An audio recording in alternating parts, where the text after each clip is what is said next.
अरे यार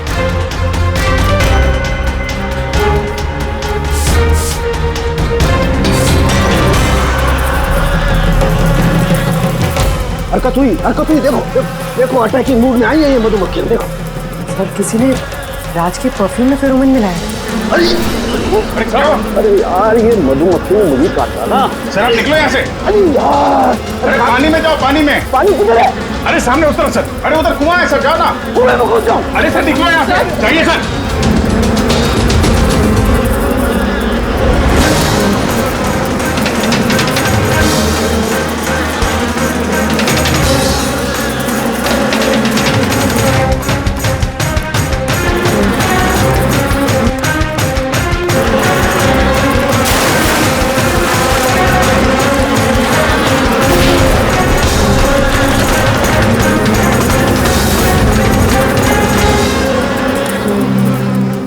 आप ठीक हो सर? बाप रे बाप, ये मधुमक्खियां आपको रिटायर नहीं होने देंगी सर। बाहर निकालो मुझे। आइए आइए सर। मधुमक्खी, अरे नहीं, आइए आइए सर, आइए।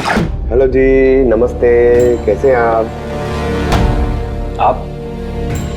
जी मैं चंदूमल फंडूमल कंकेशवास। अरे वाह, बहुत लंबा नाम है आपका। बताइए क्या काम था आपको? जी वो नीलामी के लिए आया था मैं, वो पुराना वाला बंगलो हाईवे के पास, वो खरीदना है मुझे।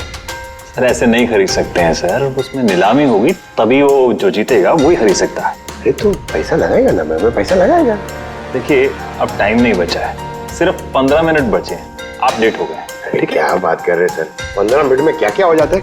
ये देखिए ना, मैं तो ये बेड का लिफाफा भी लाया हूँ, ये देखिए। राकेश इधर रजिस्टर लेकर आ।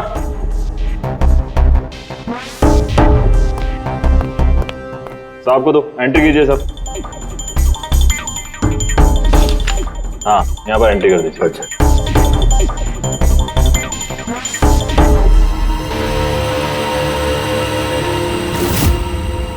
यहाँ साइन कर दीजिए लास्ट को। Good, like. अच्छा, वेरी गुड, ये तो अच्छा हो गया सर। वो बंगले का चाबी? और मजाक कर रहे हैं? अरे चाबी ऐसे थोड़ा ना मिलता है। अरे भाई बोली लगेगी, नीलामी होगी, उसके बाद जो जीतेगा उसको मिलेगा। भाई क्या बात कर रहे हैं आप? बेट तो मैं ही जीतूंगा, ये पक्का है। भाभी और बच्चों को मेरा प्यार देना, ठीक है सर? Thank you. पता नहीं कहाँ कहाँ से चले आते हैं, कमाल है।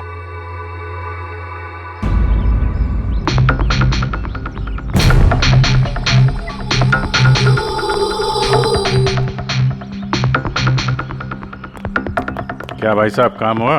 सर ये देखिए, चंदूमल फंडूमल कंकेशवास का कमाल। बैठ जाओ पंकज। 12 में से 2 लोग हैं जिन्होंने दोबारा बोली लगाई है इस मकान को खरीदने के लिए, हेमंत और रोशन। मतलब खूनी इन्हीं 2 में से कोई हो सकता है। और जो कोई भी है इस बार भी इस मकान को हथियाने के लिए किसी भी हद तक जा सकता है। दोस्तों अब ये वक्त आ गया है कि बता दिया जाए कि नीलामी का विजेता आखिर है कौन। और मुझे बताते हुए बहुत खुशी हो रही है कि नीलामी के जो विजेता है मिस्टर रोशन। रोशन जी आपको बहुत बहुत बधाई हो। 1 मिनट, काय की बधाई हो? सबसे ज्यादा बेट मैंने लगाई थी, ये कैसे जीत गए? देखिए भाई साहब, आपको कोई गलतफहमी हुई है। सबसे ज्यादा बेट मिस्टर रोशन ने लगाई थी, इसलिए रोशन को मकान दे दिया गया। ऐसा हो ही नहीं सकता। मैंने बहुत ऊंची बोली लगाई थी, ये बेट मुझे मिलनी चाहिए थी। आप ऐसे ही बात कर रहे हैं सर, मैंने तीनों लिफाफे चेक किए हैं और चेक करने के बाद मिस्टर रोशन की कीमत सबसे ज्यादा थी, इसलिए मिस्टर रोशन को मकान दे दिया गया है। प्लीज कम ऑन यार, अब हार गए हो तो बच्चों की तरह रो मत। बिजनेस है, ऊंच नीच होती रहती है। बिजनेस में बेईमानी नहीं चलेगी। ये दिखाइए, आप पहले वो लिफाफे दिखाइए, मुझे अभी देखना है किसने कितने बिट करी है। दिखाइए दिखाइए दिखाइए, लाइए। मुझे भी चेक। नहीं नहीं नहीं, ये नहीं दिखा सकते, ये नियम के खिलाफ है। चीटिंग करना भी नियम के खिलाफ है। मैंने 7 करोड़ की बिट करी है, 4 करोड़। इनके अभी हेड ऑफिस से फोन आएगा और बोलेंगे कि मैंने सिर्फ 3 करोड़ लगाए। कोई फोन नहीं 4 करोड़ कम। आपके कहने से फोन आएगा। चलो उठाओ, फोन उठाओ तुम्हारा अभी। ये मुझे क्या करना है क्या नहीं करना है, ये आप मुझे नहीं बताएंगे। आप ललित जी, आप तो बड़े कायदे कानून की बातें किया करते थे और फोन भी नहीं उठा रहे हैं। भाई ये तो बहुत गलत बात है, आप ब्यूरो चलिए हमारे साथ। आप कहाँ खिसक रहे रोशन जी? आप हमें मिठाई नहीं खिलाएंगे? नई प्रॉपर्टी ली है आपने? हाँ? आइए, आप ही आइए। आइए आइए। कहाँ है तू? तेरी कितनी हिम्मत, मेरे पुश्तैनी जायदाद पे नजर रखेगा तू? अगर हिम्मत है तो सामने आके दिखा। मेरे घर की तरफ बढ़ता हुआ तेरा हर एक कदम तुझे भारी पड़ेगा, भारी पड़ेगा।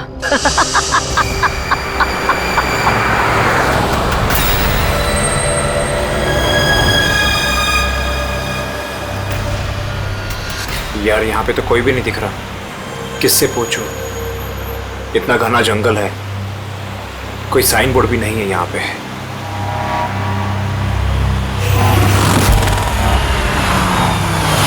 अरे भाई साहब, ये पिपलिया गांव का रास्ता यही है ना?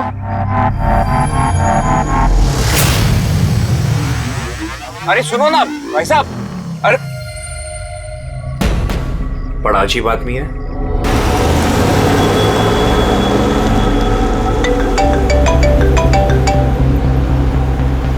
Hi baby. हाय, पहुंच गए? बस पहुंचने वाला हूँ। डोंट टेल मी तुम अब तक नहीं पहुंचे। इतने लेट कैसे हो गए? एक्चुअली क्या है, ये जगह शहर से काफी दूर है और यहाँ ज्यादा लोग भी नहीं दिख रहे मुझे। Alright, tell me, are you missing me? Of course.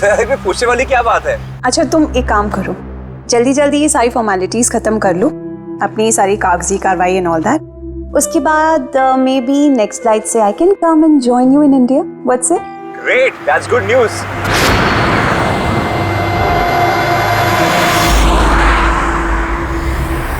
अच्छा बेबी, मुझे लग रहा है कि मैं पहुंच गया हूँ, वो मकान दिख रहा है मुझे। अरे ये गेट क्यों बंद है?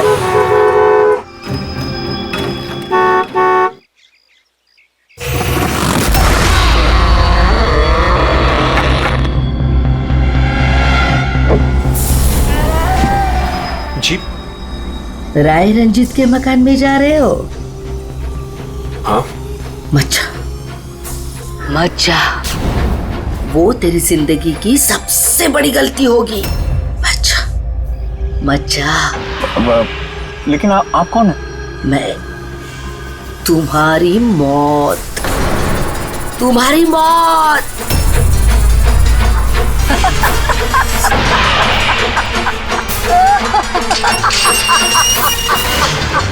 ए बुढ़िया, चल चल, अरे जा। अच्छा वरना तू भी मरेगा, तू भी मरेगा। मत जा वरना तू भी मरेगा, तू भी मरेगा। नसर साहब, आप राज साहब हैं? हाँ हाँ हाँ हाँ। आइए। Hello Raj, Raj are you okay? कौन था? हाँ, अरे वंदना मैं ठीक हूँ, कोई नहीं था। और मैं पहुंच गया हूँ, ठीक है, बंगले पे। मैं कॉल करता हूँ तुम्हें। Okay okay, you take care. हाँ, I will speak to you soon. Bye bye bye.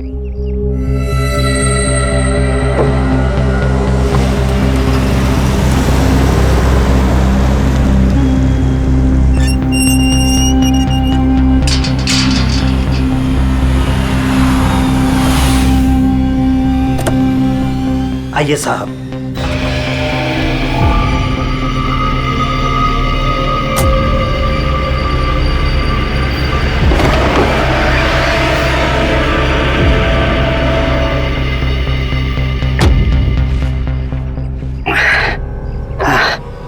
साहब, सफर में कोई तकलीफ तो नहीं हुई? नहीं, लेकिन वो औरत कौन थी?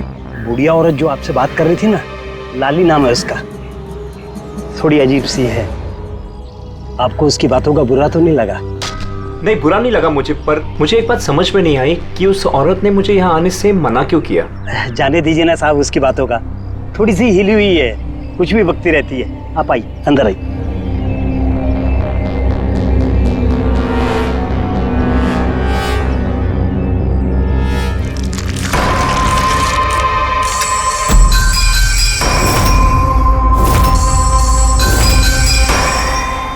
ये आदमी तो मुझे बीच रास्ते में मिला था। आप, उसका नाम कमल है, यहाँ का माली।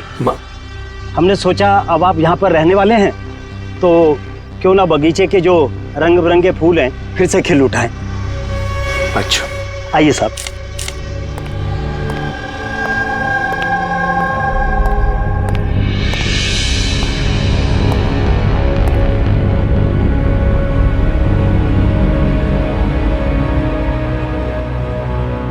अच्छा एक बात बताइए, जी यहाँ कितने साल से काम कर रहे हैं आप? बस साहब ये समझ लीजिए कि मैंने बचपन में चलना यहीं से सीखा था, और अब इस घर से तभी जाऊंगा जब मेरी अर्थी उठेगी। साहब अब ये घर आपका है, कहीं आप मुझे नौकरी से निकाल तो नहीं देंगे? अरे नहीं नहीं नहीं चाचा, ऐसे कैसे बात कर रहे हैं आप? ऐसी कोई बात नहीं, बिल्कुल बेफिक्र रहिए। और इसमें इतने बड़े घर की देखरेख आपके सिवा और कौन कर सकता है? हाँ वाकई में आप बहुत नेक इंसान हैं। आइए।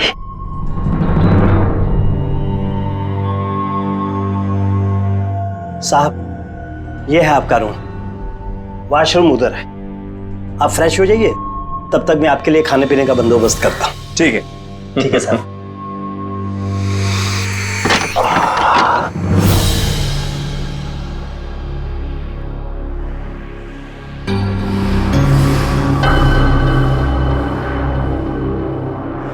चला जा, चला जा, चला जा, वरना तू भी मरेगा।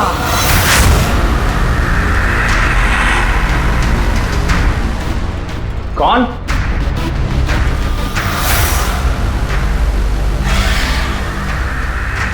मैंने कहा ना, चला जा।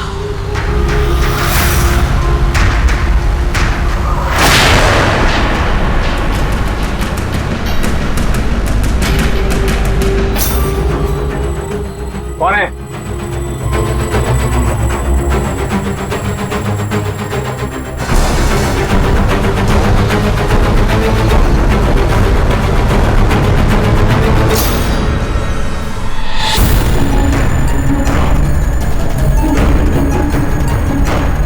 जैसे बाकी लोग मरे हैं, वैसे तू भी मरेगा।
प्रद्युमन प्लीज। हाँ जरा शांत हो जाइए, कौन बोल रही है? मैं कौन बोल रही हूँ, मुझे क्या काम है, मैं सिर्फ उन्हें बताऊंगी। Can you just make me speak to him right now, please? एक मिनट होल्ड करिए। सर, हाँ सर, फोन कॉल है। सर कोई लेडी है, बहुत रो रही है, कह रही है सिर्फ आपसे बात करेगी। Hello hello, ACP Pradyuman. हाँ मैं एसीपी प्रद्युमन बोल रहा हूँ। सर, हाँ कहिए। सर मैं वंदना बोल रही हूँ अमेरिका से। हाँ बताइए। सर मेरे साथ बहुत बहुत बहुत बुरा हुआ सर। क्या हुआ आपके साथ? सर मेरे फियांसे राज इंडिया गए थे पुश्तैनी मकान खरीदने। सर मधुमक्खियों के काटने से उनकी मौत हो गई। क्या? अच्छा तो बताइए मैं क्या कर सकता हूँ आपके लिए? सर लेकिन मुझे लगता है कि उनकी मौत मधुमक्खियों के काटने से नहीं हुई। इनफैक्ट उनका मर्डर हुआ। He's been killed। तो ऐसे क्यों लगता है आपको कि उनका खून हुआ है? सर वो जब प्रॉपर्टी खरीदने के बाद कागजी कार्रवाई के लिए जा रहे थे तो तब क्या हुआ? सर मैंने साफ सुना था राज को कोई औरत धमका रही थी। कौन थी वो औरत? No sir, I have no clue. जरा एक बात बताइए, क्या आपके राज की यहाँ इंडिया में किसी के साथ कोई दुश्मनी थी, कोई झगड़ा वगड़ा हुआ था? नहीं सर, राज की किसी के साथ कोई एनिमिटी, कोई दुश्मनी नहीं थी। इनफैक्ट राज तो इंडिया में किसी को जानता ही नहीं था। तो फिर कौन कर सकता है ये? कौन जान ले सकता है राज की? क्या आपको किसी पर शक है? नहीं सर, कोई शक नहीं। सर राज तो एक नेक काम करने जा रहे थे। कैसा काम? He wanted to start an orphanage। सिर्फ एक अनाथ आश्रम खोलना चाहते थे वो। वाकई नेक काम है, लेकिन किससे खरीदने वाले थे मकान वो? सब मकान तो वो ऑलरेडी खरीद चुके थे गवर्नमेंट से नीलामी के बाद। वो सिर्फ इंडिया कागजी कार्रवाई के लिए गए थे। देखिए एक काम कीजिए, सारे के सारे डिटेल मुझे भेज दीजिए, मैं आपकी पूरी की पूरी मदद करूंगा, ठीक है? सर मैंने सीआईडी के बारे में बहुत सुना है। सर मुझे भी जस्टिस मिलेगी ना? वंदना जी, मैं आपसे वादा करता हूं आपको पूरा का पूरा इंसाफ दिलाएंगे हम, और जिसने भी आपके राज के साथ बुरा किया है उसे हम सजा दिलवाएंगे। वंदना, उसका मंगेतर राज अमेरिका से इंडिया आता है मकान खरीदने, अनाथ आश्रम चलाने, और राज की मौत होती है मधुमक्खी के काटने से। इंटरेस्टिंग।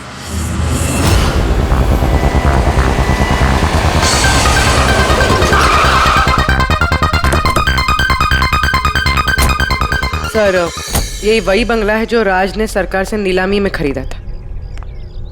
अच्छी खासी प्रॉपर्टी लग रही है। आप देखभाल करते हो उस जगह की? जी हाँ, कहिए। कहेंगे आप, हम सिर्फ सुनेंगे। क्या मतलब? सीआईडी? क्या बात होगी सर? राज राकेश नाम के एक आदमी का खून हुआ है यहाँ पे। बहुत बुरा हुआ सर उनके साथ। उन्होंने ही सरकार से ये मकान खरीदा था। हाँ, उन्हीं की बात कर रहे हैं। उनका खून नहीं हुआ, मधुमक्खियों के काटने से उनकी मौत हुई है। मैंने खुद अपनी आंखों से देखा था।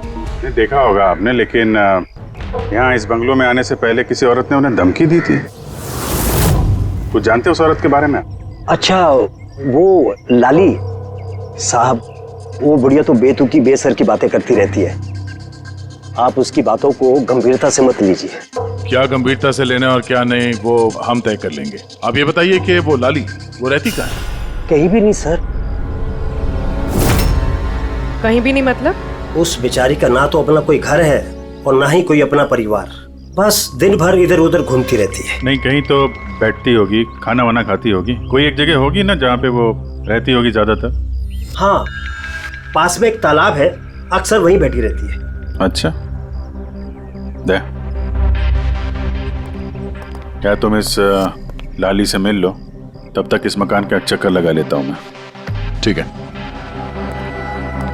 अब जरा वो जगह दिखाओ जहाँ पे खून हुआ था। आइए साहब। राज साहब यहाँ गिरे पड़े थे।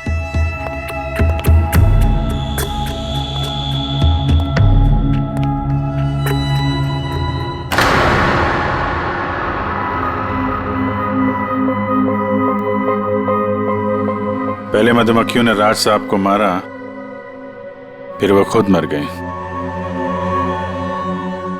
ये मधुमक्खी के हमले यहाँ पे अक्सर होते रहते हैं क्या? नहीं साहब, इससे पहले तो मैंने एक मधुमक्खी भी नहीं देखी यहाँ। पता नहीं राज साहब के पीछे इतनी सारी मधुमक्खियां अचानक कहाँ से आ गई। राय रंजीत की हवेली से आ रहे हो ना तुम लोग? राय रंजीत की हवेली से आ रहे हो ना तुम लोग?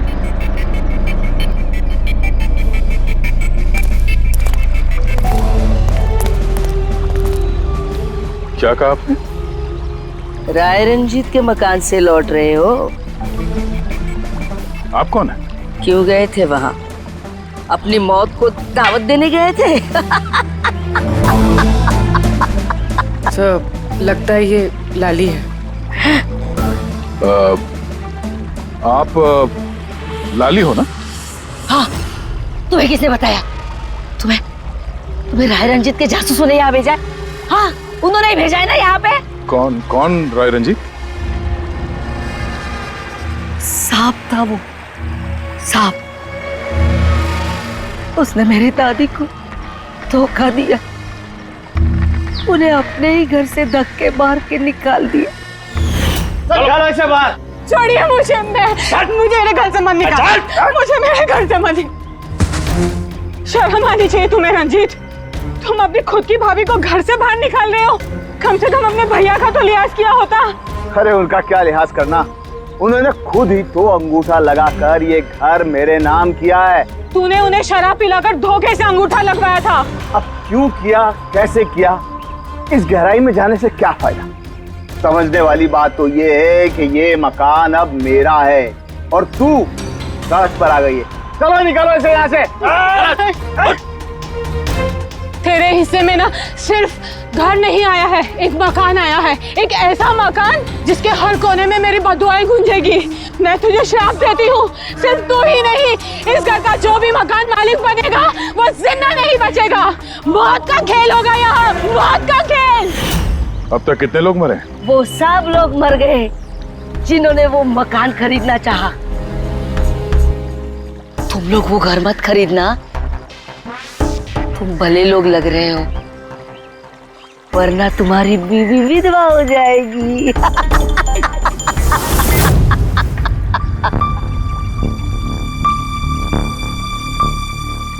माँ जी, ये कुछ पैसे हैं, काम आएंगे।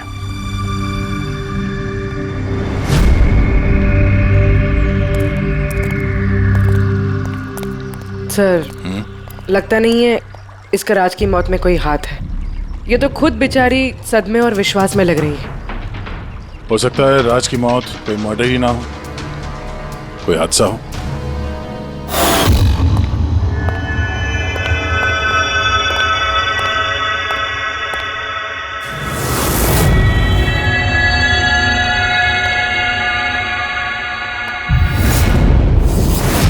अरे ये कमरा खुला कैसे है? ये तो बंद था। एक मिनट रुको, शायद राज ने खोला।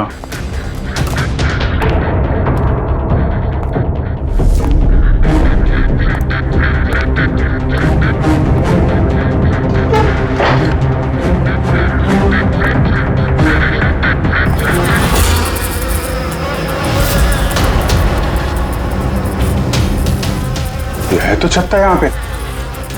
इधर आओ। जी सर। ये है मधुमक्खी का छत्ता। अरे मैं पहली बार देख रहा हूँ साहब। तो ये राज यहाँ इस स्टोर रूम में क्या करने आया था? साहब शायद बंगलू देखने आए होंगे। अच्छा, और उस वक्त तुम खाना लेने गए थे? जी सर।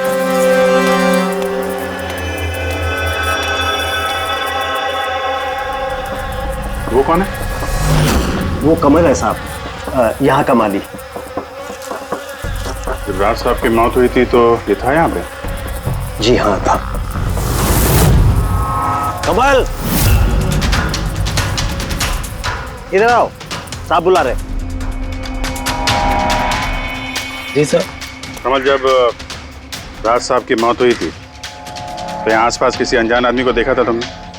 कोई अजीब सी घटना हुई हो? नहीं साहब। तो ये छत्ता यहाँ पे है तो तुम्हें कुछ काम करने में परेशानी नहीं होती? मधुमक्खी ने काटा नहीं तुमको कभी? नहीं सर, मधुमक्खी तो तब काटती ना जब यहाँ कोई छत्ता होता। पहले तो मैंने ये छत्ता यहाँ देखा ही नहीं साहब। क्या बात कर रहे हैं? हाँ साहब, मैंने आपसे पहले कहा ना कि इससे पहले इस घर में हमने एक मधुमक्खी भी नहीं देखी। कमाल है, फिर ये छत्ता आया कहाँ से? और मधुमक्खियों ने राज को ही क्यों काटा? ये तो कोई एक्सपर्ट ही बता सकता है। आसान उनके क्या पता चला राज की मौत के बारे में? मौत कैसे हुई?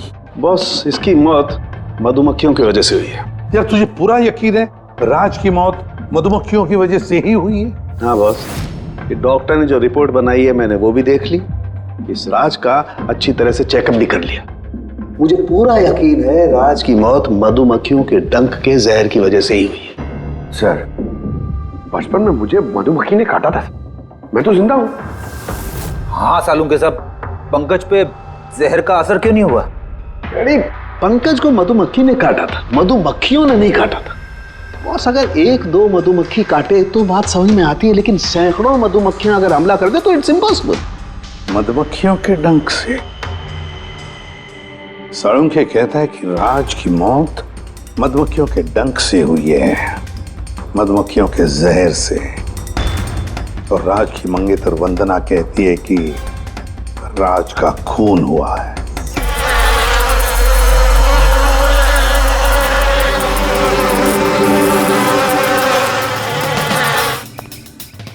इस छत्ते को बाहर से लाकर यहाँ पर लगाया गया। मधुमक्खी के छत्ते को किसी और जगह से लाके किसी और जगह लगाया जा सकता है? इतना आसान है?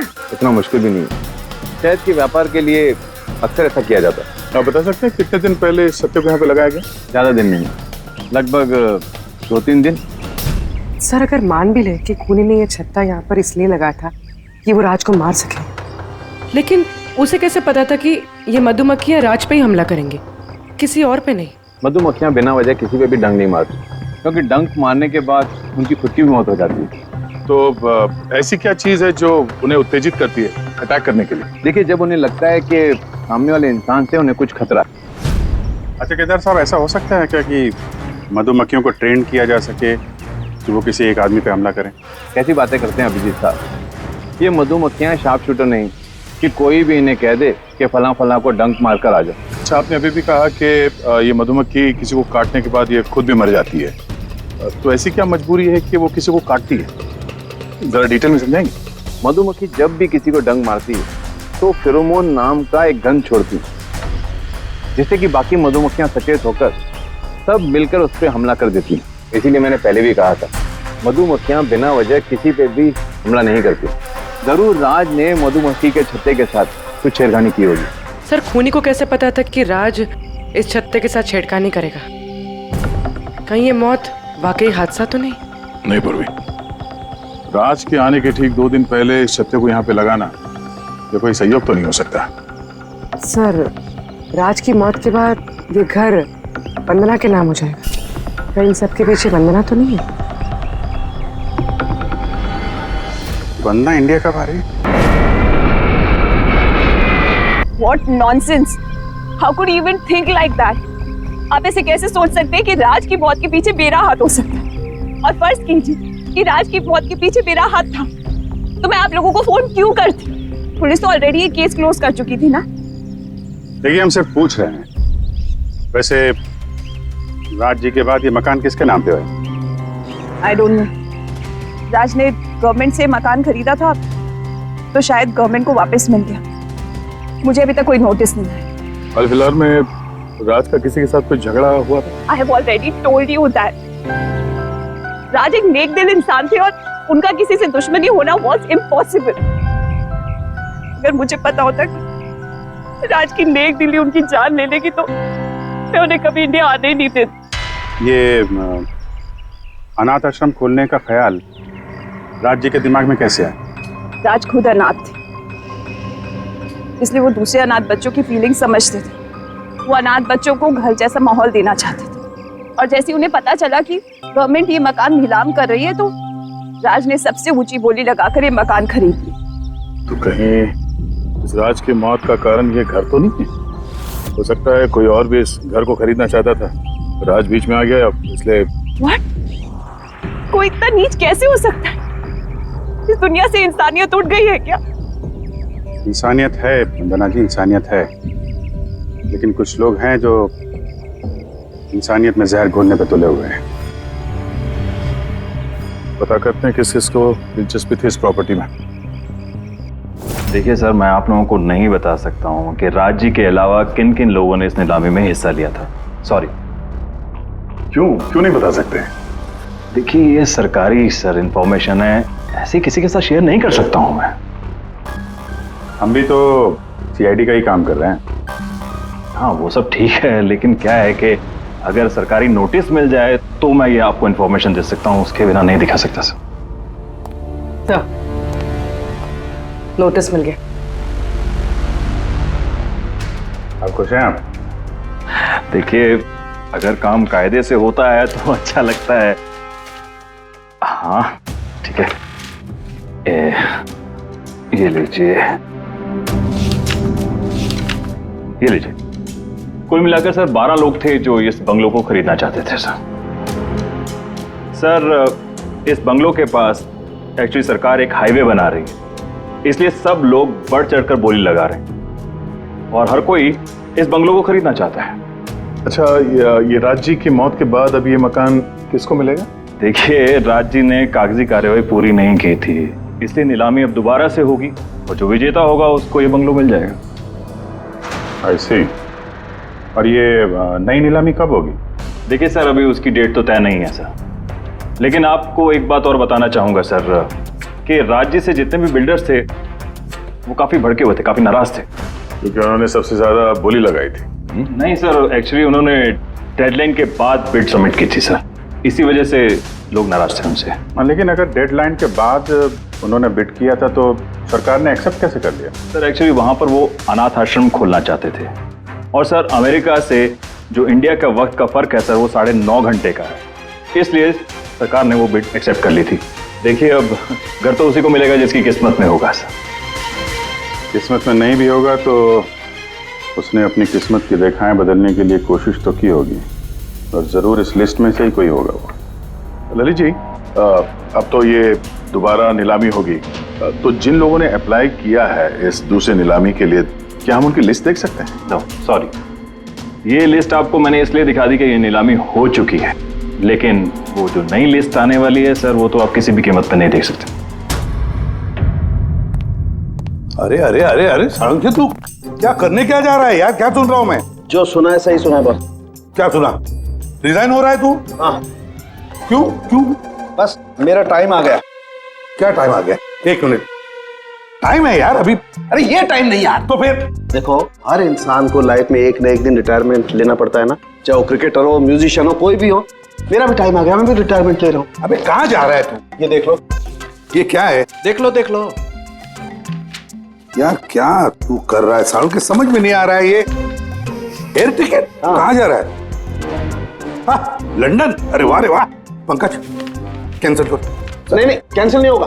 अबे रिफंड मिल जाएगा, पैसे वापस मिल जाएंगे, कल की टिकट है, डोंट वरी। मुझे रिफंड नहीं चाहिए, मैं जा रहा हूँ वापस। यार तू ऐसे कैसे जाएगा? क्या हुआ क्या? अरे इतनी बड़ी गलती होगी कि शर्म आ रही है अपने आप पर। ऐसी कौन सी गलती हो गई? वो मधुमक्खियों वाला केस। मधुमक्खियों वाला केस? हाँ यार, हादसा नहीं है बॉस, वो खून है खून। यही मुझसे गलती हो गई। मधुमक्खी के एक्सपर्ट से बात हो गई तेरी? क्या बताया उसने? यार एक्सपर्ट से भी बात की, मैंने अच्छी तरह से चेक भी किया, तब मुझे पता पड़ा ये तो हादसा नहीं है, खून है। मधुमक्खियों को तो वो हथियार के तौर पर इस्तेमाल कर रहा है यार। सालों के सब वो किसे? देखो, मधुमक्खियां कब आती हैं इंसान के पास? जब उन्हें फेरोमोन की गंध आती, तभी ना। हाँ, जब उन्हें इंसानों से खतरा लगता है तब मधुमक्खियां इंसान के पास आती है, डंक मारती है। बस यार यही मुझसे गलती हो गई। ये मैंने सोचा ही नहीं कि फेरोमोन तो बनाया भी तो जा सकता है ना यार। हाँ यार, फेरोमोन तो आर्टिफिशियली भी बनाया जा सकता है, लेबोरेटरी में, फैक्ट्री में। मतलब किसी ने ये आर्टिफिशियल फेरोमोन बनाया और वो किसी भी तरह से राज के शरीर पर लगा दिया, बस मधुमक्खियां आ गई और उस पर अटैक कर दिया। सड़ों के उठ उठ उठ उठ, पिपलिया गांव चला जा। वहां पे जहाँ पे राज का खून हुआ, राज का सारा सामान चेक कर, पता तो चले ये फेरोमोन वहां पर आया कैसे और किसने इस्तेमाल किया ये फेरोमोन राज पर। Yes boss. ये रहा सर, राज का सारा सामान इस सूटकेस में। ठीक है। सर एसीपी साहब बता रहे थे आप रिटायर होने वाले हो। कब है आपका लास्ट वर्किंग डे? आपके लास्ट वर्किंग डे से 1 दिन के बाद। मतलब नहीं आ रहा है। अच्छा दया, एक काम करो, मैं बाहर जाता हूँ और तुम जो है ना एक एक करके सामान मुझे बाहर पकड़ाओ। तो पता करते हैं कि कौन से सामान में फेरोमेन है। ठीक है? जी सर। ये पकड़ेंगे आप जरा, रख लीजिए थोड़ी देर के लिए। दिखेगा ना बाहर? दिखेगा। मधुमक्खी है इसके लिए कह रहा था। अभिजीत हो तुम।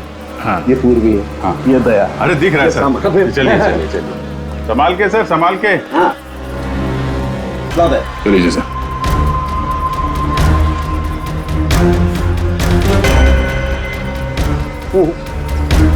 नहीं, इसमें फेरोमोन नहीं है।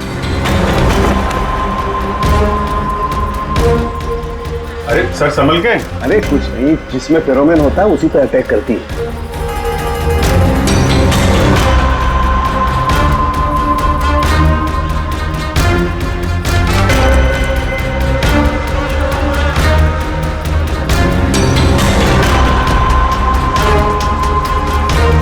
अरे यार,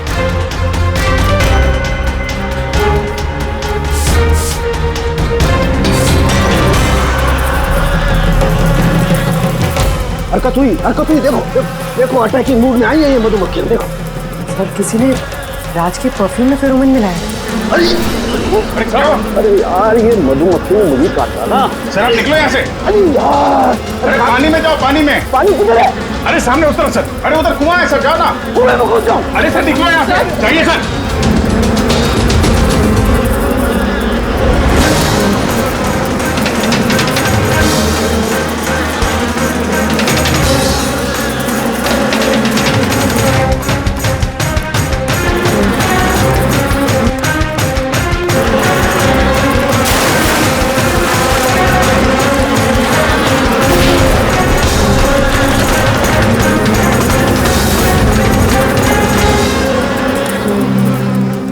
आप ठीक हो सर? बाप रे बाप, ये मधुमक्खियां आपको रिटायर नहीं होने देंगी सर।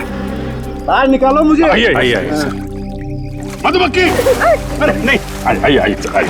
हेलो जी, नमस्ते, कैसे हैं आप?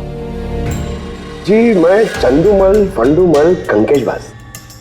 अरे वाह, बहुत लंबा नाम है आपका। बताइए क्या काम था आपको? जी वो नीलामी के लिए आया था मैं। वो पुराना वाला बंगलो हाईवे के पास, वो खरीदना है मुझे। सर ऐसे नहीं खरीद सकते हैं सर, उसमें नीलामी होगी तभी वो जो जीतेगा वही खरीद सकता है। अरे तो पैसा लगाएगा ना, मैं पैसा लगाएगा। देखिए अब टाइम नहीं बचा है, सिर्फ 15 मिनट बचे हैं, आप लेट हो गए। ठीक है, क्या बात कर रहे हैं सर, 15 मिनट में क्या क्या हो जाता है। ये देखिए ना, मैं तो ये बिड का लिफाफा भी लाया हूँ। ये देखिए। राकेश, इधर रजिस्टर लेकर आ।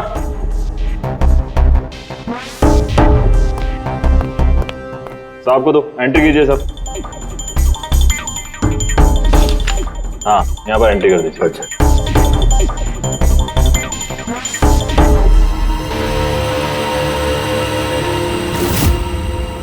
यहाँ साइन कर दीजिए लास्ट को। Good, like. अच्छा, वेरी गुड, ये तो अच्छा हो गया सर। वो बंगले का चाबी। और मजाक कर रहे हैं? अरे चाबी ऐसे थोड़ा ना मिलता है। अरे भाई बोली लगेगी, नीलामी होगी, उसके बाद जो जीतेगा उसको मिलेगा। भाई क्या बात कर रहे हैं आप? बिड तो मैं ही जीतूंगा, ये पक्का है। भाभी और बच्चों को मेरा प्यार देना, ठीक है सर? Thank you. पता नहीं कहाँ कहाँ से चले जाते हैं, कमाल है।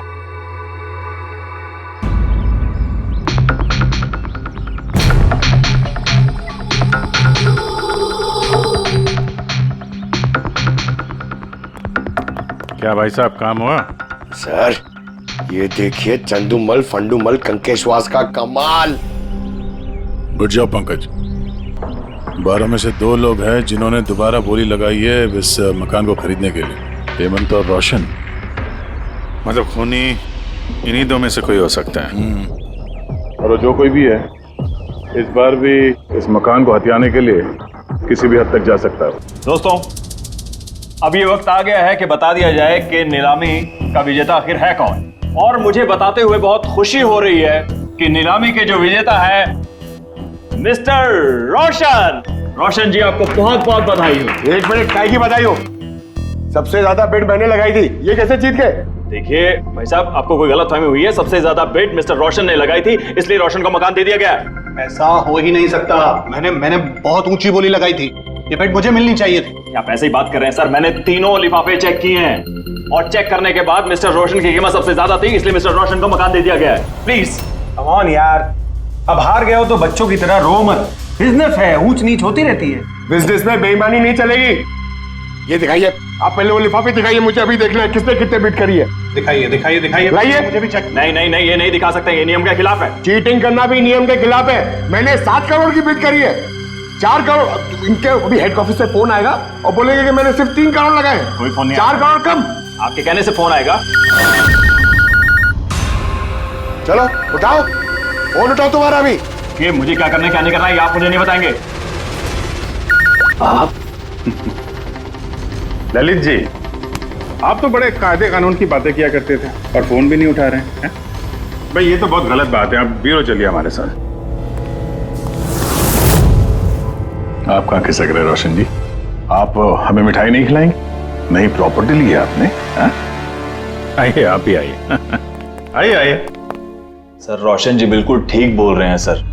सर रोशन जी का इससे कुछ लेना देना नहीं है। जो भी फ्रॉड हुआ है सर मैंने किया है। ये रोशन का जुर्म अपने सिर पर क्यों ले रहे हो?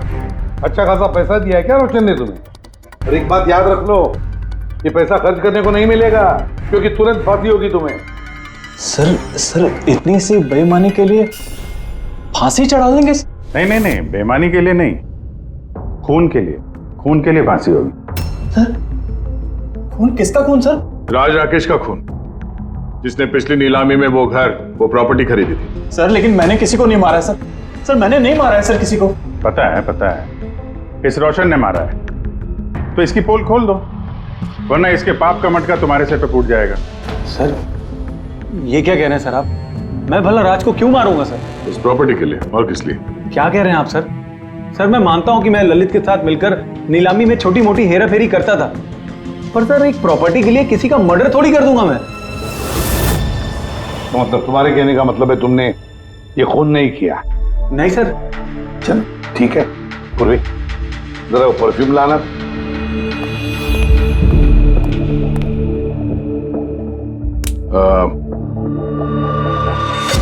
ये परफ्यूम छिड़क दूं? हाँ? बाहर मधुमक्खियों का छत्ता है, क्या होता है? Sir perfume? हाँ आपकी मर्जी सर, लेकिन हमारे इस केस से परफ्यूम का क्या लेना देना सर?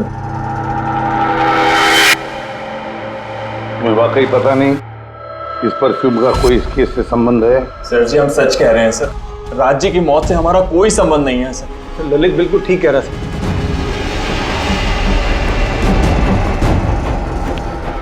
अगर ये खून रोशन ने नहीं किया है तो फिर बचता है वही एक। इन कागज से साबित होता है कि तुम राय रंजीत के पोते हो। तुम्हारे पास तो बहुत बड़ी वजह थी इस मकान को वापस पाने के लिए, क्यों? देखिए, राय रंजीत का पोता होने से यह साबित नहीं होता कि यह खून मैंने किया है। हेमंत जी, खूनी कभी कभी अपने जुर्म के सबूत अपने साथ लेकर चलता है, जैसे तुम।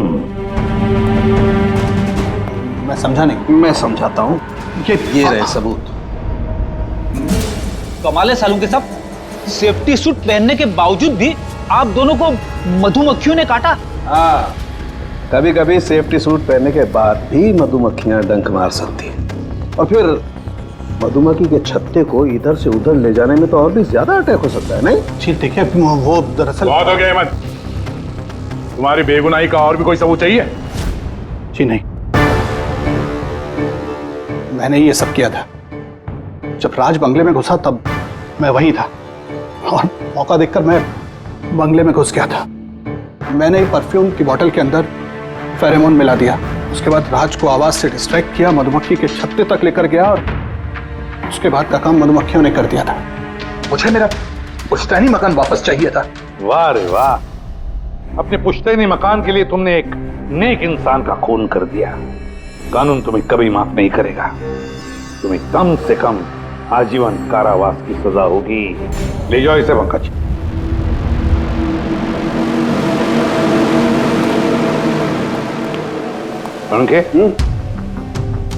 केस खत्म, रिटायर हो सकता है तू। अरे मुझे रिटायर होना ही नहीं है।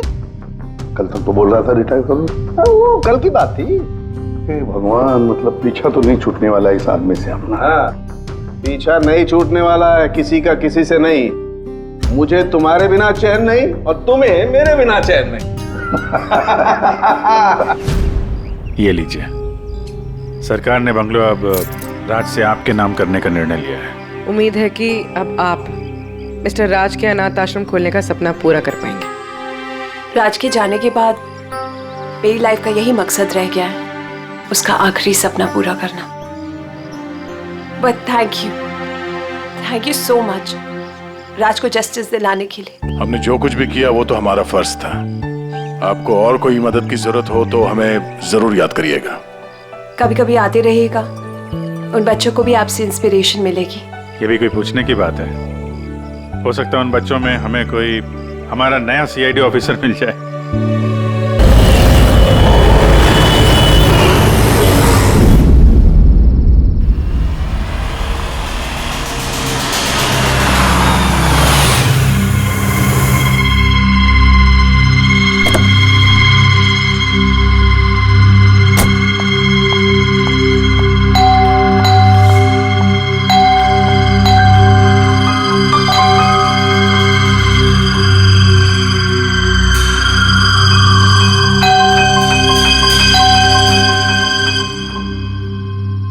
हम लोगों को पार्टी में बुला करके सो तो नहीं गया हुआ है? सर अपनी खुद की बर्थडे पार्टी में कैसे सो सकते हैं? अरे कोई भरोसा नहीं है, 60 साल का हो गया वो। सुधीर बाहर आ भाई। हेलो, पार्टी आज ही है कल की? हाँ पार्टी आज ही है, आई एम श्योर। मैं फोन करता हूँ एक बार।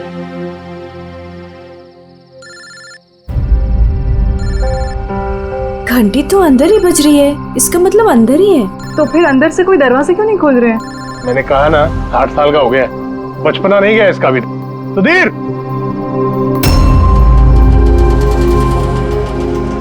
उधर खिड़की की तरफ जाकर देखेंगे। हाँ सर चलते हैं।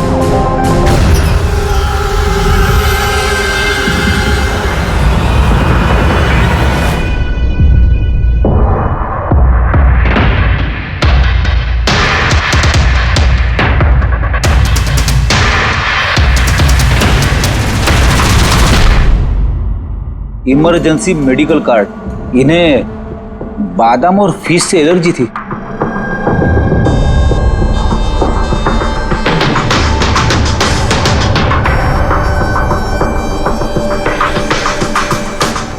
सर केक भी पूरा खाया नहीं है, ये देखिए। लगता है केक कटने के तुरंत बाद ही इन लोगों की मौत हो गई।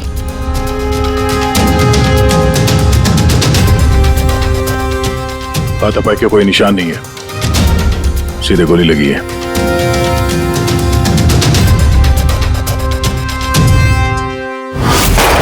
यहीं से गोली मारी होगी।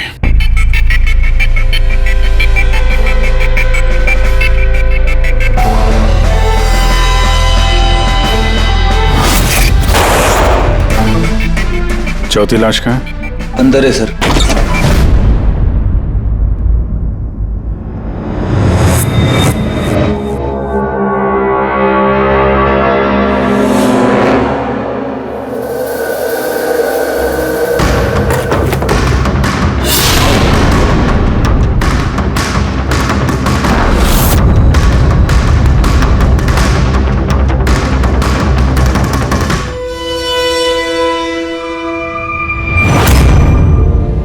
Gun case? गन गायब है।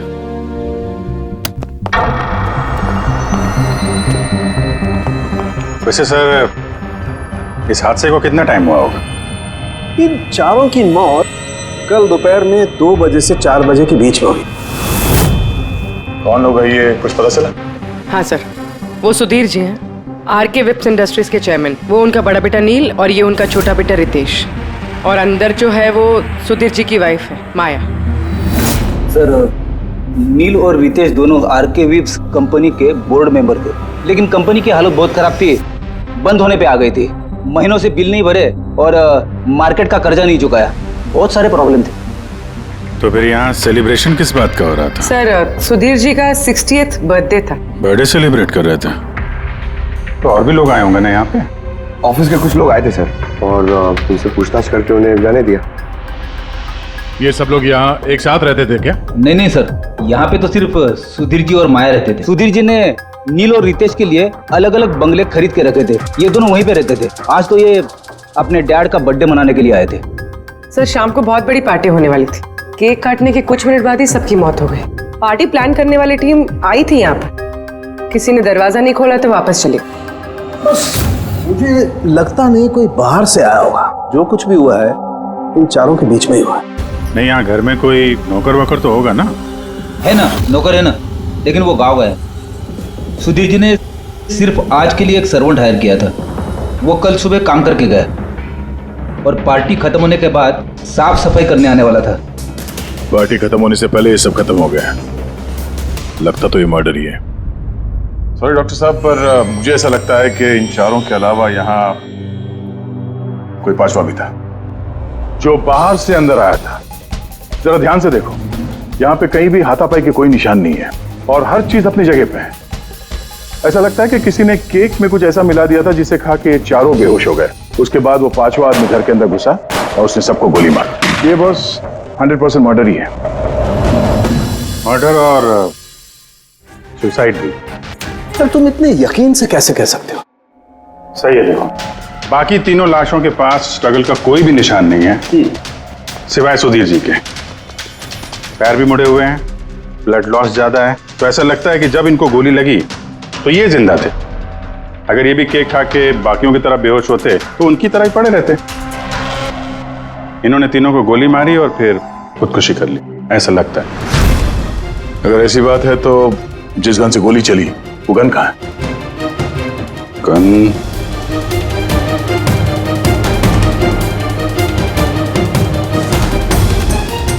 यहाँ गोली लगी है कनपट्टी पे। सुधीर जी ने अगर गन चलाई होगी तो ऐसे गिरे और गन वाला हाथ जमीन पे टकराया और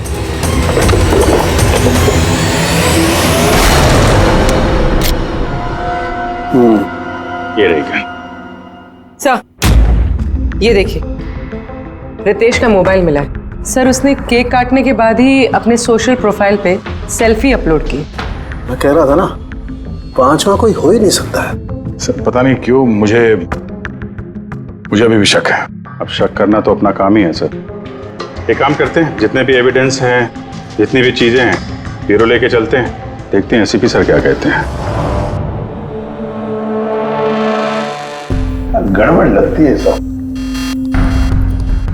बस मुझे उन लोगों के पेट में केक के टुकड़े मिले, वो केक जो उन लोगों ने खाया था, और उस केक में सेडेटिव मिला हुआ था, नशीली दवाई। सेडेटिव इन्होंने खाया और बेहोश हो गए। चारों? नहीं, 3, नील, रितेश और माया। मुझे इन तीनों के ही पेट में सिर्फ केक के टुकड़े मिले। मतलब सुधीर जी ने वो केक खाया ही नहीं था? नहीं, सुधीर सिर्फ अकेला था जो गोली लगते वक्त होश में था। क्या सुधीर जी ने अपने बर्थडे पे केक नहीं खाया? नहीं खाया, क्योंकि उस केक में बादाम मिला हुआ। लेकिन सर उनके घर वालों को तो पता ही होगा कि उन्हें बादाम से एलर्जी थी। एग्जैक्टली। तो वो ऐसा केक लाई क्यों? अजीब है, बर्थडे सुधीर जी का और केक उन तीनों ने खाया। केक तीनों ने खाया, लेकिन वहां पर जो गन मिली है उसमें से 4 गोलियां चली हैं जो इन चारों को लगी। कमाल की बात यह है कि उस पर सुधीर की उंगलियों के निशान, और वो गन भी सुधीर जी के नाम पे ही रजिस्टर्ड है। तो सुधीर जी ने पहले उन तीनों को गोली मारी, फिर खुदकुशी कर ली। पर क्यों? बर्बादी से बचने के लिए। धंधा डूब रहा था, कर्जे बढ़ रहे थे, इसलिए अपने साथ पूरे फैमिली को भी मार डाला। और क्या वजह हो सकती है? हाँ सर, ऐसा ही लग रहा है। सुधीर जी जानबूझ के वो बादाम वाला केक लाए थे ताकि उन्हें खाना ना पड़े। उसने बाकी तीनों को सेडेटिव डाल के वो बादाम वाला केक खिला दिया और बेहोश होने के बाद उन्हें मार के खुद आत्महत्या कर ली। पूर्वी, वो रितेश ने जो फोटो अपलोड किया था नेट पर, तब लगा उसे। कितने बजे ली थी ये फोटोग्राफ? सर 2:05। और अपलोड किया? सर 2:07। सर मुझे एक बात बता, केक खाने के कितनी देर बाद बेहोश हुए होंगे सब लोग? 20 से 25 मिनट। मतलब 2:30 या 2:35? और अंदाजन मौत का वक्त भी वही है सर, वो 2:30 से पौने 3 बजे के बीच। मतलब सब कुछ हुआ है 40 मिनट के अंदर अंदर। 1 मिनट, ये क्या है? ये परछाई कैसी है? ये शैडो? ये चारों तो यहाँ खड़े, तो फिर वहां पे परछाई कैसे आई? वहीं जाकर देखना होगा कि ये शैडो कैसा है। 2:04। पर्दे वर्दे की पोजीशन सेम हो गई ना? बिल्कुल सर। पोजीशन ले लेते हैं। रेडी? 2 तो 5 या। अरे इसमें तो कोई परछाई दिख नहीं रही। तो उसमें परछाई कहां से आ गई?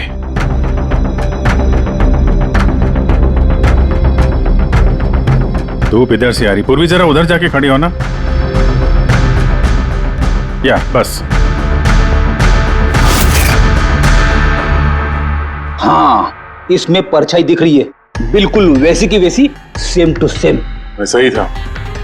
यहाँ पे कोई पांचवा भी था। और वो वहीं खड़ा था जहाँ मैं खड़ी थी। ये वही आदमी है जिसने सुधीर जी और उनकी फैमिली को मारा है। और उसने हमें ऑलमोस्ट धोखा दे दिया कि ये मर्डर कम सुसाइड है। और उसी की परछाई ने उसे धोखा दे दिया। अगर सर इस परछाई से खूनी तक पहुंचेंगे कैसे? खूनी का मेन टारगेट था सुधीर जी, और वो उस वक्त वहीं पे खड़ा था। कोई जान पहचान वाला ही होगा। करेक्ट। जरा पता लगाओ सुधीर जी ने पार्टी में किन किन लोगों को बुलाया था।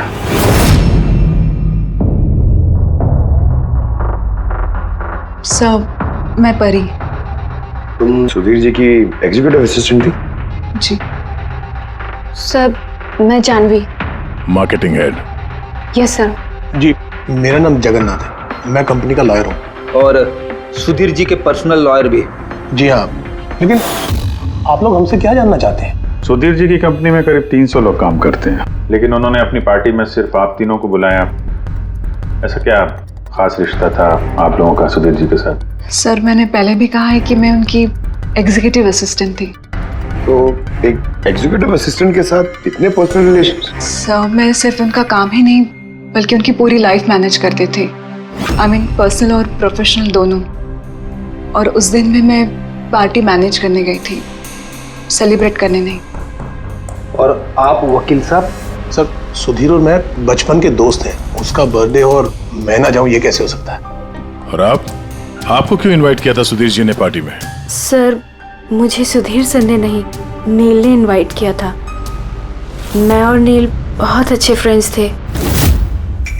सी, आप उनका पूरा शेड्यूल मैनेज करती थी। तो पार्टी वाले दिन कोई मिलने आने वाला था? कोई मीटिंग वगैरह रखी थी आप लोगों ने? सर, उस दिन बैंक हॉलीडे था तो कुछ मीटिंग या अपॉइंटमेंट नहीं थी। और उनका बर्थडे था तो वो पूरा दिन अपनी फैमिली के साथ ही स्पेंड करना चाहते थे। कल दोपहर 2 और 3 के बीच में आप तीनों कहाँ थे? सर, मैं तो अपने घर पे ही थी, वी ब्लॉग बना रही थी। Vlog? Video blog. मेरा एक इंटरनेट चैनल है जिस पर मैं कुछ वीडियो बना के अपलोड करती हूँ। सर, मैं घर पे सो रही थी, मेरी तबीयत ठीक नहीं थी। सर, मैं अपनी फैमिली के साथ फिल्म देखने गया था। अच्छा, इधर हाल ही में सुधीर जी के बिहेवियर में कोई बदलाव देखा आप लोगों ने? हाँ सर, मैंने एक बात नोटिस की थी। सर, अभी से कुछ 1 महीने पहले हम लोगों की मीटिंग चल रही थी।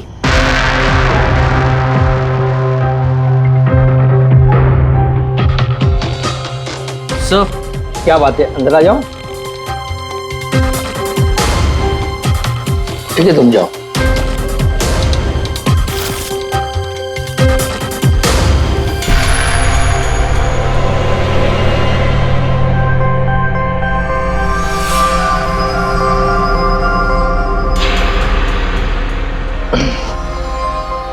Sorry gentleman, meeting is over.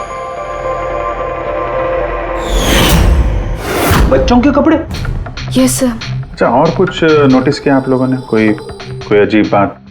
हाँ सर, कुछ 2 हफ्ता पहले मुझे सुधीर ने बोला था कि वो अपनी वसीयत चेंज करना चाहता है। वसीयत बदलना चाहते थे? क्यों? पता नहीं सर, उनकी वसीयत में 3 लोगों के नाम थे। एक उनकी बीवी का, माया का, और 2 उनके बेटे। लेकिन वो एक चौथा नाम उसमें जुड़वाना चाहता था, ऐड करवाना चाहता था। क्या क्या नाम क्या था उस चौथे का? सर नाम तो उसने नहीं बताया। आपने वसीयत बदली थी? जी मैंने सब पेपर्स तैयार कर दिए थे, बस नाम भर के और सुधीर को साइन करने थे। फिर पता नहीं क्या हुआ, अचानक अपने बर्थडे से कुछ दिन पहले उसने मुझे कहा कि वसीयत नहीं बदलनी, वो पुरानी वाली वसीयत ही रखनी है। ठीक है, अब ये चौथा आदमी कहां से आ गया जिसका नाम सुधीर जी अपनी विल में इंक्लूड करना चाहते थे? सुधीर जी की मौत का इस चौथे से कोई कनेक्शन हो सकता है? मुझे तो यही बात समझ में नहीं आ रही है, ये बच्चों के कपड़े कोई क्यों भेजेगा किसी को? बच्चों के कपड़े अगर भेजा गया था तो फिर वो एनवेलप कहाँ है? सुधीर जी के घर को तो हमने अच्छी तरह से चेक किया था, वहां पे तो ऐसा कुछ भी नहीं मिला हमें। घर में नहीं तो ऑफिस में?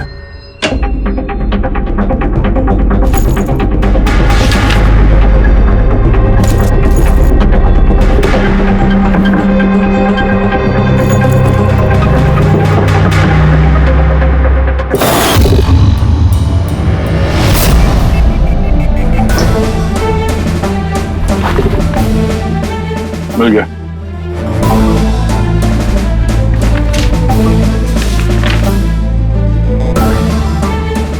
अरे इस पे तो कोई पोस्टल स्टैंप और भेजने वाले का नाम भी नहीं है, फिर ये पार्सल यहाँ तक पहुंचा कैसे? लगता है किसी ने एनवेलप सीधे कंपनी के पोस्ट बॉक्स में डाल दिया।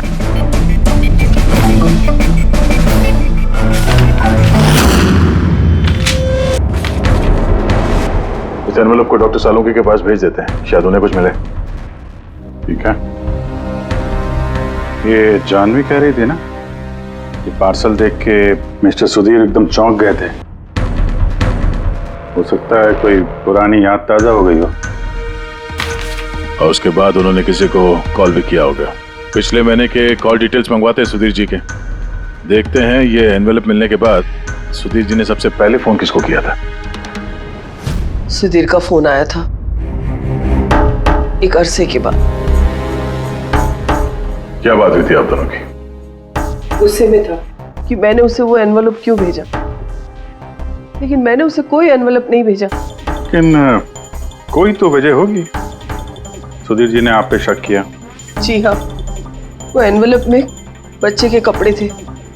उसे लगा कि वो वही कपड़े थे जो मैंने और सुधीर ने हमारे बच्चे के लिए खरीदे थे। अब हमारे बच्चे के लिए? मेरा और सुधीर का बच्चा।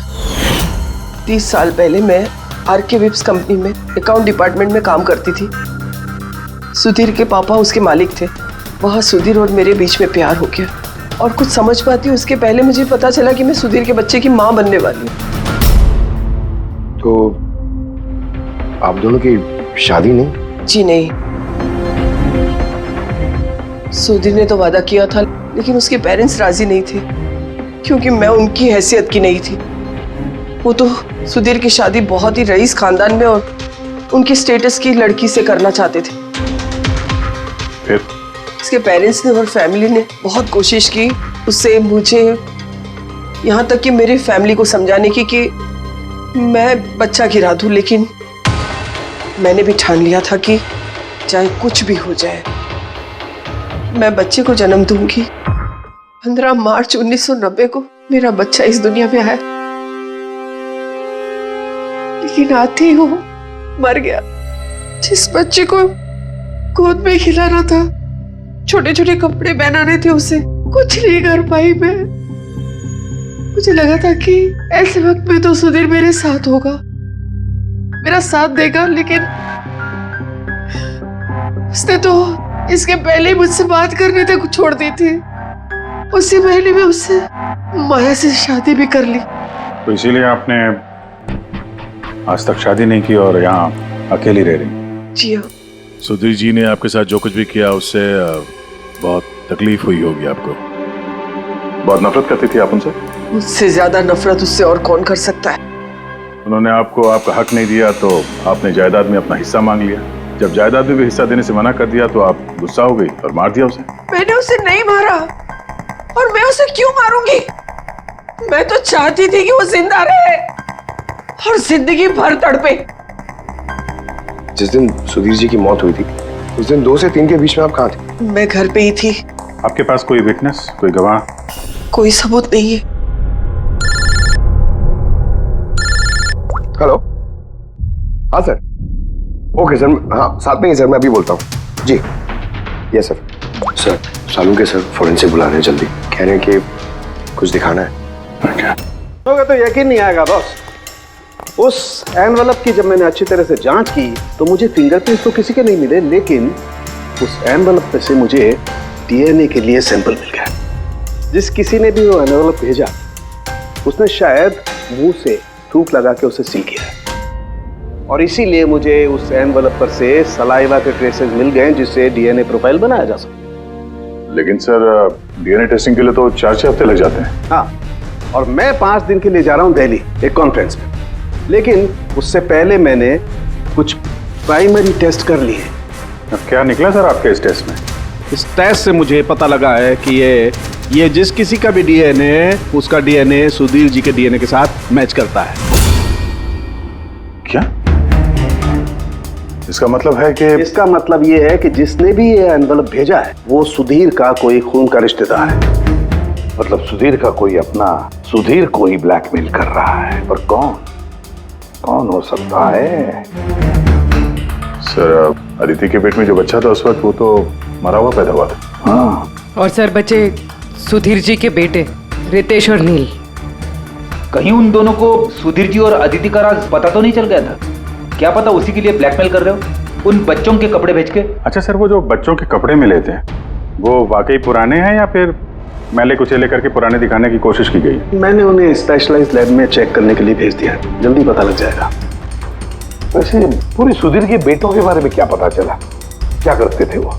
सर 1 साल पहले सुधीर जी ने अपने बेटों को अपनी ही कंपनी में बोर्ड मेंबर बनाया था और उसी के बाद से कंपनी लॉस में जाने लगी। वो दोनों कंपनी के पैसों पे खुद ही ऐश करते थे, महंगी महंगी गाड़ियाँ, बड़े बड़े शौक, सब कुछ करते थे सिवाय काम के। लेकिन सर सुधीर जी अपने बेटों से बहुत प्यार करते थे, दोनों के लिए अलग अलग बंगले। तो कहीं ऐसा तो नहीं कि उन दोनों ने ही वो एनवेलप लेटर बॉक्स में डाला? ये बात समझ में नहीं आ रही है, लेकिन ये ब्लैकमेलिंग क्यों? अरे यार पैसों के लिए। कंपनी डूब रही थी। करेक्ट। कंपनी कंगाल होने से पहले जो कुछ समेट सकते हो समेट लो। अगर ये सुधीर के दोनों बेटे अपने बाप को पैसों के लिए ब्लैकमेल कर रहे थे तो जरूर उनके बैंक अकाउंट्स में पैसे तो आए होंगे, बड़ी रकम आई होगी। एक काम करो, इन दोनों के कंपनी अकाउंट, पर्सनल अकाउंट सब चेक करो, देखो कोई बड़ी रकम आई थी क्या। सर कुछ मिला है? आरके विप्स इंडस्ट्रीज के अकाउंट से करोड़ों रुपए ट्रांसफर हुए हैं। इसके अकाउंट में ट्रांसफर हुआ है? एक मिनट देखता हूँ सर। ये रितेश या नील का अकाउंट ही होगा? नहीं सर, ये प्राइवेट अकाउंट है, रेचल के नाम पे। कौन से पैसे? आप लोग क्या बोल रहे हैं? मुझे कुछ नहीं पता। कौन से पैसे? वही पैसे जो आरके विप्स के अकाउंट से तुम्हारे पर्सनल अकाउंट में ट्रांसफर हुए हैं। अब कुछ याद आया? वो तो मेरी सैलरी है, मैं वहां पर काम करती थी। Salary 11 crore salary? हाँ, वो भी सिर्फ 2 हफ्तों का। उस हिसाब से तो तुम्हारे महीने की सैलरी 22 करोड़ रुपए हो गई। क्या काम क्या करती हो तुम? ब्लैकमेलिंग का काम। तुम और रितेश मिलके सुधीर जी को ब्लैकमेल कर रहे थे। देखो रेचल, हम अच्छी तरीके से जानते हैं कि तुमने आरके विप्स में एक दिन भी काम नहीं किया है। अब सीधे सीधे सच बोलोगी या? रितेश नहीं रहा है, उसके हिस्से की जितनी भी सजा है ना वो तुम्हें ही मिलेगी। ब्लैकमेलिंग और एक्सटॉर्शन की सजा जानती हो तुम? मैंने किसी को ब्लैकमेल नहीं किया है। तो क्या सुधीर जी ने तुम्हें 11 करोड़ ऐसे ही खैरात में दिए? सुधीर अंकल ने वो पैसे ट्रांसफर नहीं किए थे। तो फिर किसने किया? मेरे बॉयफ्रेंड रितेश ने। उसने कहा कि कुछ दिनों के लिए वो अपनी कंपनी के पैसे कहीं और रखना चाहता है। कहीं और? क्यों? पता नहीं, और मैंने पूछा भी नहीं। तुमने रितेश से पूछा नहीं, और जब रितेश मर गया तो पुलिस को बताया नहीं? मुझे लगा रितेश तो रहा नहीं, तो पैसे मैं ही रख लेती, किसी को क्या पता चलेगा। आखिर सुधीर और उसके फैमिली को मारा किसने होगा? परी परी तो वीडियो बना रही थी, फिर जानवी बीमार थी और जगन्नाथ अपने फैमिली के साथ फिल्म देख रहा था। आदित्य के बारे में कुछ समझ में नहीं आ रहा है। और फिर कौन हो सकता है जिसने सुधीर को वो एनवेलोप भेजा, वो पैकेज भेजा? कौन है वो जिसका नाम सुधीर वसीयत में डालना चाहता था पर डाला नहीं? कौन?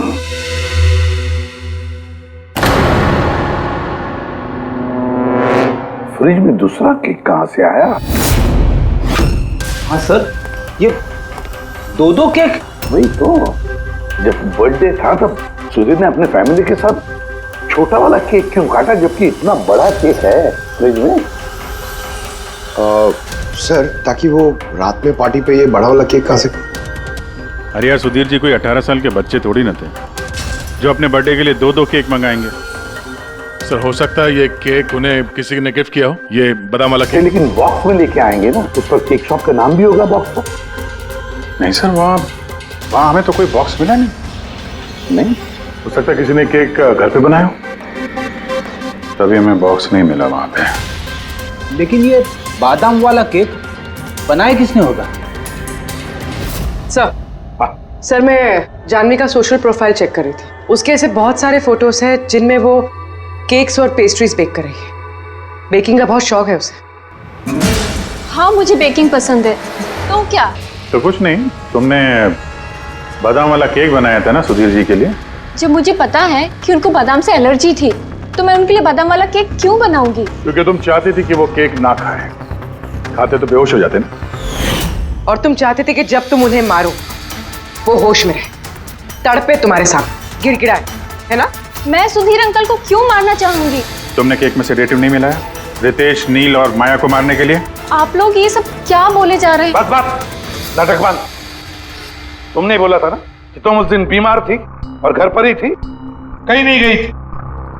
फिर पार्टी में कैसे गई थी ना? पार्टी में मैं सच में 2-3 बजे तक सो रही थी। फिर मैं जब सोकर उठी तो मुझे लगा कि मैं थोड़ा बेटर फील कर रही हूँ और इसलिए मैं पार्टी में चली गई। इसमें मैंने क्या गलत किया? अगर तुम 2 से 3 बजे तक सो रही थी तो 2:30 बजे के आसपास जब सुधीर जी की मौत हुई तब तुम्हारा मोबाइल उनके घर के पास क्या कर रहा था? देखो जानवी, झूठ बोल के कोई फायदा नहीं है। हमने तुम्हारे मोबाइल के रिकॉर्ड चेक किए हैं। जिस वक्त सुधीर जी की मौत हुई तुम्हारे मोबाइल की लोकेशन उनके घर के पास थी। अब सच बताओगी या और टाइम वेस्ट करना है? मैं और नील एक दूसरे से प्यार करते थे। हमने सोचा कि नील के डैड का बर्थडे है तो हमारे पास अच्छा मौका है उनको सब कुछ बताने के लिए, और इसलिए मैं वहाँ चली गई। वहाँ भटकती रही, नील को कॉल करती रही, घंटों में वहाँ घूमती रही, लेकिन नील का कोई कॉल नहीं आया। मुझे लगा कि शायद नील को मौका नहीं मिल रहा है मुझे कॉल करने का। झूठ! तुम्हें लगा कि नील ने तुम्हें धोखा दे दिया, इसलिए तुमने उसे और उसके पूरे परिवार को मार दिया। ये अच्छी जबरदस्ती है आप लोगों की। अगर मुझे बेकिंग पसंद है तो इसका मतलब ये तो नहीं कि खून मैंने किया है। इंटरनेट पर रेसिपी देखकर केक तो कोई भी बना सकता है। केक बनाना कौन सा मुश्किल काम है? और रितेश की गर्लफ्रेंड रेचल, वो भी तो बेकिंग करती है। आप लोग उससे जाकर क्यों कुछ नहीं पूछते? सबसे पूछेंगे हम। बुलाओ सबको। बड़ा इंटरेस्टिंग केस ही है। ऐसे बहुत कम होता है कि इतने सारे लोगों के पास एक ही आदमी की जान लेने के लिए मौका भी है और मकसद भी। आप लोग फिर से? सर, मैं क्यों मारूंगी उनको? आप नील से शादी करना चाहती थी, फैमिली ने मना कर दिया। तो बड़ी वजह है खून करने के लिए। और सुधीर जी की फैमिली के लिए तो हैसियत और सोशल स्टेटस बहुत इंपॉर्टेंट था। इसका सबसे बड़ा एग्जाम्पल आदित्य जी। और सुधीर जी ने इसी हैसियत और सोशल स्टेटस के चक्कर में आपकी जिंदगी बर्बाद कर दी। तो आपसे ज्यादा नफरत और किसके दिल में हो सकती है? मेरे लिए पैसों की कोई अहमियत नहीं है और ना ही मुझे किसी बात का अफसोस है। अफसोस तो तुम्हें भी नहीं होगा रेशल। यहाँ तो 5-5 हजार के लिए लोग मर्डर कर देते हैं और तुम्हें तो बैठे बिठाए 11 करोड़ मिल गए। और आपके तो हाथ में सुधीर जी ने अपनी लाइफ का रिमोट कंट्रोल दे दिया था ना। आप सब जानती थी उनके बारे में। ये भी जानती थी कि वो अपनी गन कहाँ रखते। देखिए, आप जो कहना चाहते हैं वो कह सकते हैं। मैंने आपको पहले भी बताया कि मैं उस दिन घर पे वीडियो ब्लॉग बना रही थी। चाहे तो आप मेरा मोबाइल भी चेक कर सकते हैं। हाँ बिल्कुल, लाइए, पता तो चले वीडियो ब्लॉग कैसे बनाया जाता है।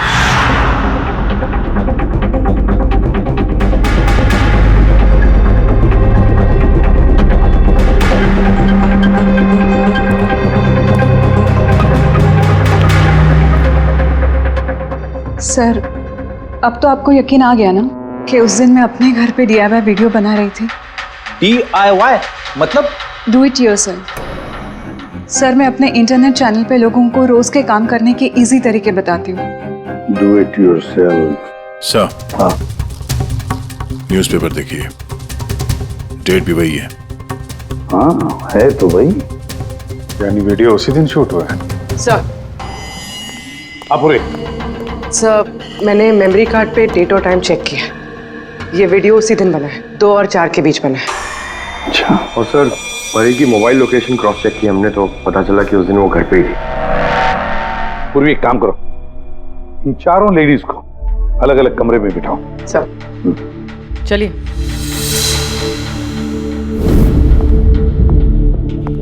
सर, आप क्या सोच रहे हैं? सारे सबूत तो उसके सपोर्ट में है।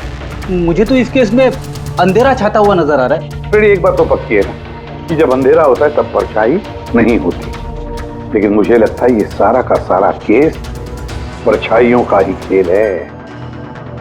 सनडायल जानते हो ना? सनडायल, सनडायल वो सूरज की रोशनी किस दिशा में होती है उसके मुताबिक टाइम बताते हैं उससे। हाँ, मतलब सनडायल एक ऐसी चीज है जिससे हमें आकाश में सूरज की जगह पता चल सकती है, जिसकी वजह से हम वक्त का अंदाजा लगा सकते हैं। अब देखो, धरती हमारी घूमते रहती है, उस हिसाब से सूरज की जगह भी बदलने लगती है, जिसकी वजह से सन डायल पर परछाई की पोजीशन भी बदलते रहती है। ये तो समझ में आ गया सर, मगर इसका इस केस से क्या लेना देना? लेना देना है फ्रेडी। परी, ये सारे सबूत हमने परी से इकट्ठा किए ना, लेकिन परी एक ऐसी व्यक्ति है जो सारे एविडेंसेस को मैनिपुलेट कर सकती है, मेमोरी कार्ड में डेट भी बदल सकती है, सारे एविडेंसेस कंट्रोल कर सकती है, मगर सूरज को कंट्रोल नहीं कर सकती है। परी भूलती है कि सूरज कभी भी गलत वक्त नहीं बताएगा। मतलब ये परी ने वीडियो में डेट और टाइम दोनों चेंज कर दिया? बदल दिया होगा भी या नहीं, लेकिन अब हम इन परछाइयों से पूछेंगे कि क्या परी झूठ बोल रही है या सच बोल रही है। करेक्ट, ये सेटिंग बिल्कुल वैसी हो गई जैसे परी की वीडियो में थी, और धूप भी लगभग वैसा ही है जैसे उस दिन था। सिर्फ परी की जगह पूर्वी खड़ी है। सर, हम लोग यहाँ पे करने क्या वाले? अगले 6 घंटे तक पूर्वी को यहीं पे इसी जगह खड़ा रहना पड़ेगा जैसे वीडियो में परी खड़ी। हमें ये देखना है कि अगर परी सही बोल रही है तो 2 से 4 बजे के बीच पूर्वी के चेहरे पे ठीक उसी जगह से धूप आएगी जैसे परी के चेहरे पे थी। और अगर सर मेरी परछाई परी की परछाई से मैच नहीं हुई तो देखते हैं। कैमरा ऑन करो।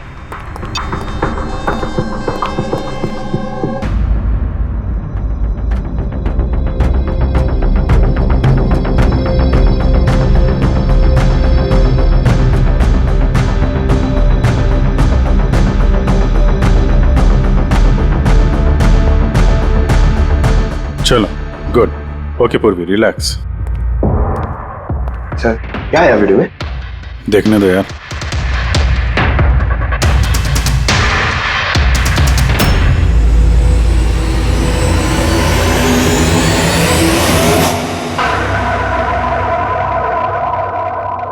सुबह 11 बजे से 1 बजे के बीच तुमने वो वीडियो रिकॉर्ड किया था, और फिर तुमने बड़ी चालाकी से वीडियो ब्लॉग का डेट और टाइम दोनों चेंज कर दिया। मेमोरी कार्ड में डेट और टाइम बदल दिया, अपने मोबाइल फोन को घर पे छोड़ दिया ताकि हमें लोकेशन वहां का मिले। तुम्हें क्या लगा ये सब करने से हम लोग बेवकूफ बन जाएंगे? हाँ? ना तुम हमें बेवकूफ बना सकी ना आसमान में निकले सूरज को। तुम्हारे वीडियो में धूप का डायरेक्शन देखकर साफ पता चल रहा है कि वो वीडियो 11 और 1 के बीच शूट हुआ है। अच्छी कोशिश की थी तुमने, लेकिन रिसर्च में कच्ची रह गई तुम। परी, तुम्हारे बारे में हमने सब कुछ जान लिया है। परी, हमें ज्यादा से ज्यादा 4 हफ्ते लगेंगे तुम्हारा डीएनए टेस्ट करके ये प्रूव करने में कि तुम सुधीर जी की बेटी हो, लेकिन उसे सच बदल नहीं जाएगा।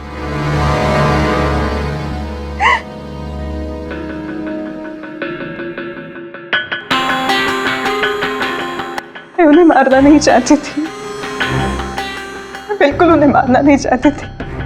मैं बस इतना चाहती थी कि वो मुझे अपना ले।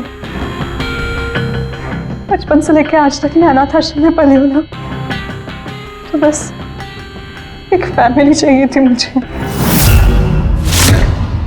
तुम्हें सुधीर जी के बारे में पता कैसे चला?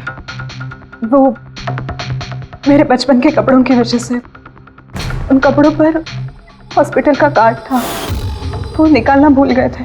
उसी कार्ड पर पापा का नंबर भी था।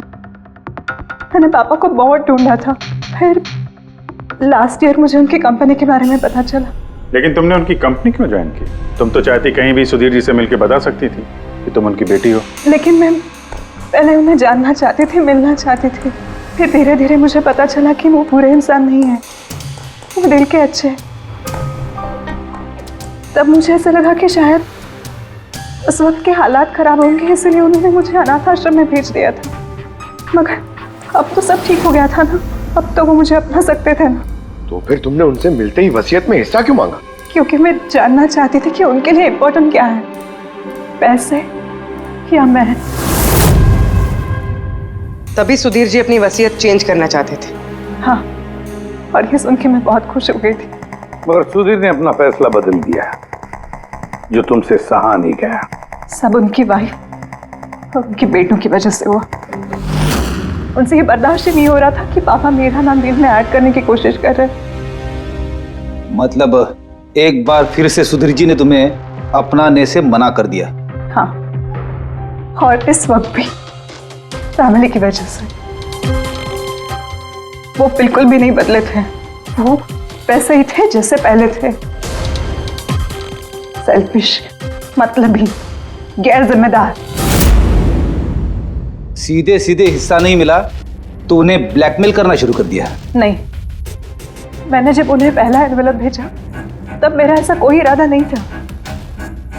वरना मैं इतनी बेवकूफ नहीं हूं कि एनवेलप अपने खुद के मुंह से सील कर।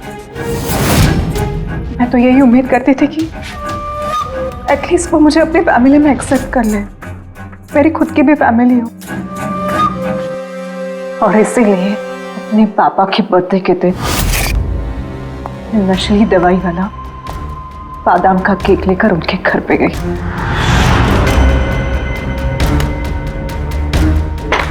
Happy birthday to you.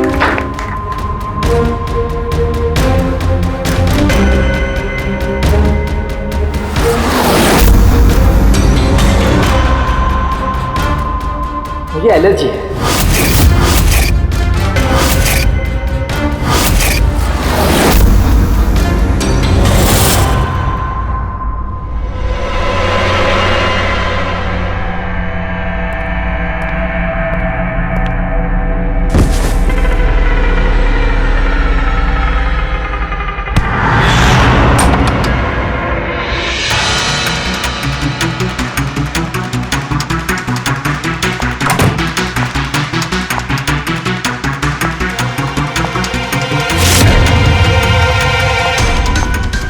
बेटा,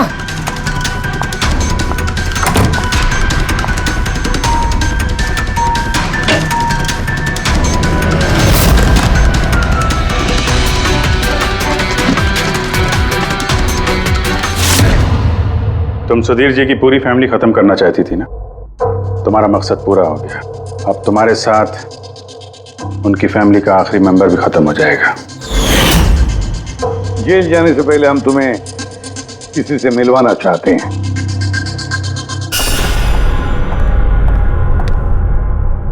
ये आदिति जी, तुम्हारी माँ। हाँ, आपसे झूठ कहा गया था कि आपका बच्चा मरा हुआ पैदा हुआ है।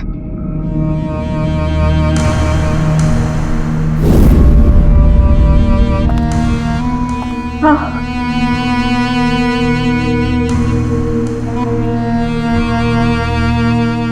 परी ने सुधीर और उसके परिवार को खत्म कर दिया। हमें अफसोस है कि आप दोनों फिर से हमेशा के लिए अलग हो जाओगे।